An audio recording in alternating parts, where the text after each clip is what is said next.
A very good morning, friends. This is Dinesh Kumar, and you're watching RNJ Academy.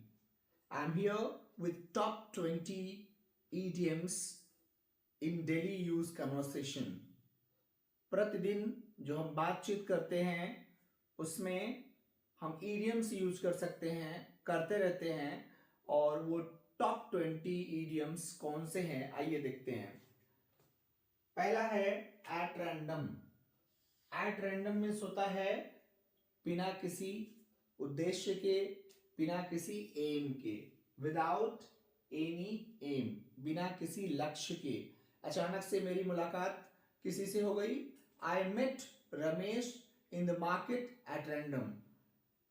बिना किसी उद्देश्य के मेरी मुलाकात रमेश से मार्केट में हो गई. चलिए सेकेंड वन देखते हैं. A bed of roses. ये हम ऑलरेडी चर्चा कर चुके हैं. Very comfortable. A bed of roses means बहुत ही कंफर्टेबल, यानी वेरी इजी, वेरी कंफर्टेबल. फूलों की सेज. हम कहते हैं कि to become an IAS is not a bed of roses.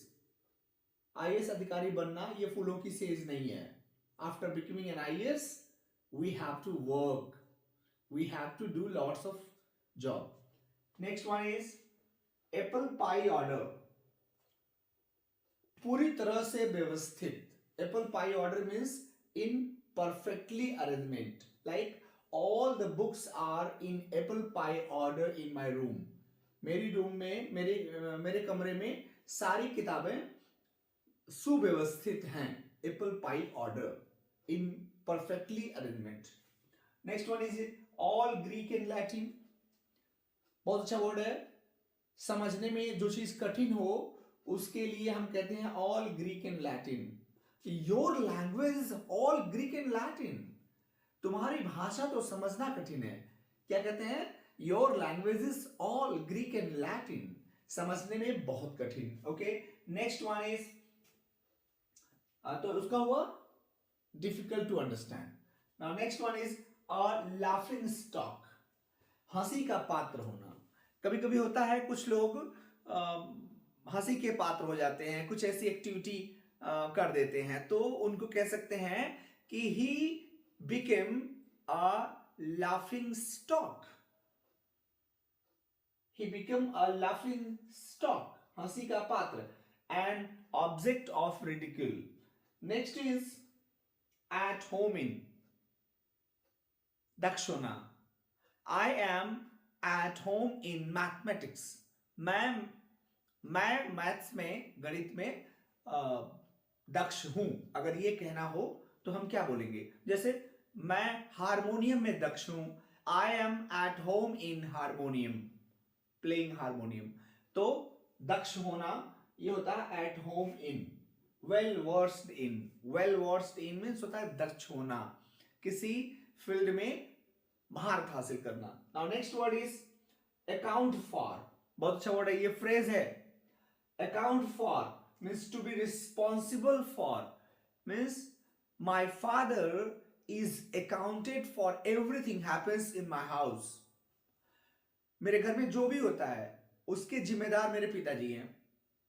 My father is accounted for everything happens in my family. To be responsible for. Next one is a far cry. दूर का.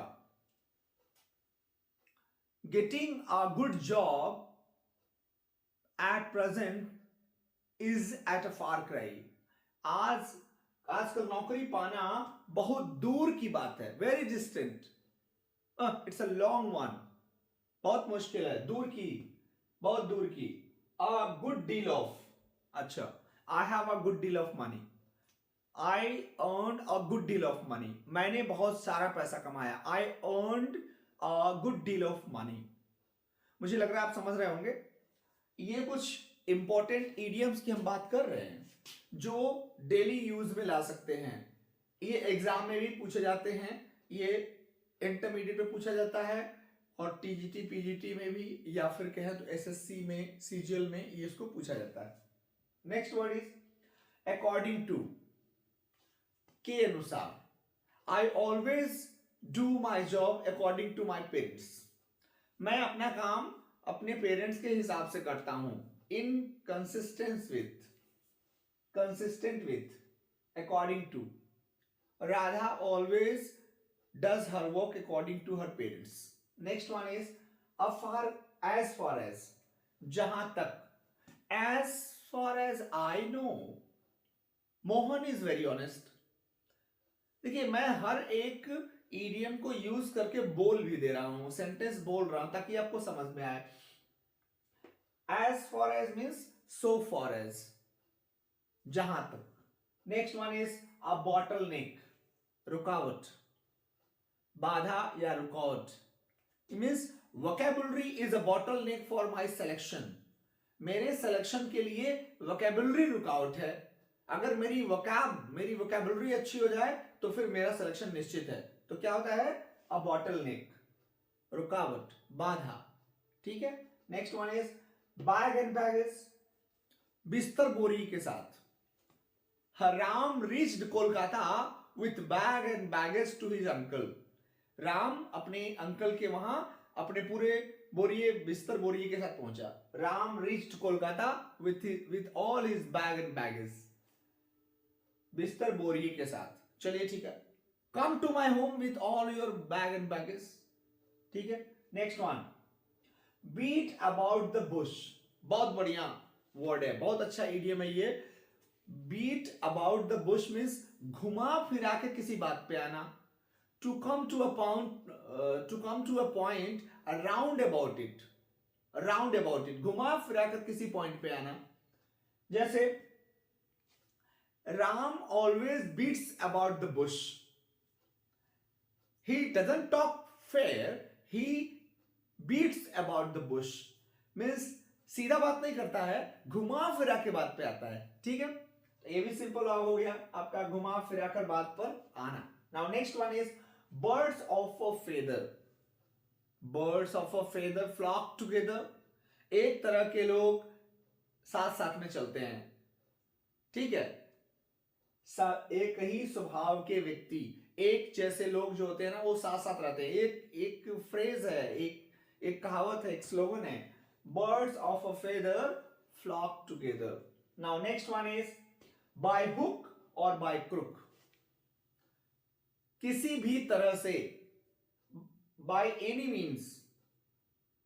आई want to get a job by hook or by crook.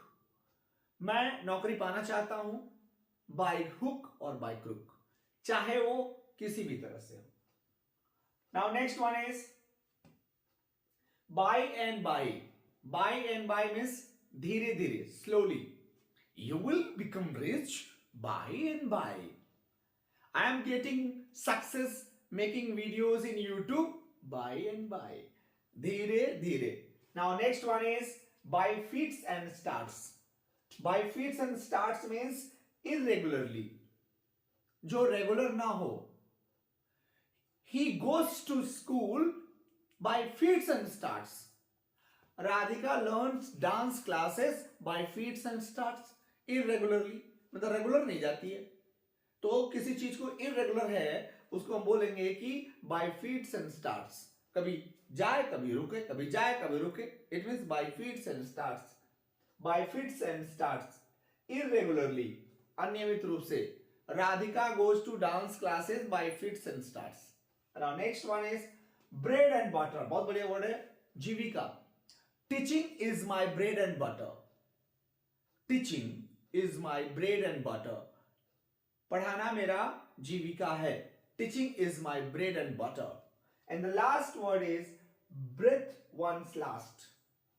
Breath once last means अंतिम सांस लेना। His grandfather breathed his last when he reached over there। So this way, अंतिम सांस लेना या to die, मर जाना। हमने ये टॉप 20 idioms देखा जो डेली यूज इन कन्वर्सेशन है। और आप ऐसे ही वीडियो देखते रहिए। वीडियो पसंद आए तो इसे लाइक करिए, चैनल को सब्सक्राइब कीजिए और दोस्तों को शेयर कीजिए। तब तक हम लेते हैं विदा और मिलेंगे अगले सेशन में। Thank you very much. नमस्कार।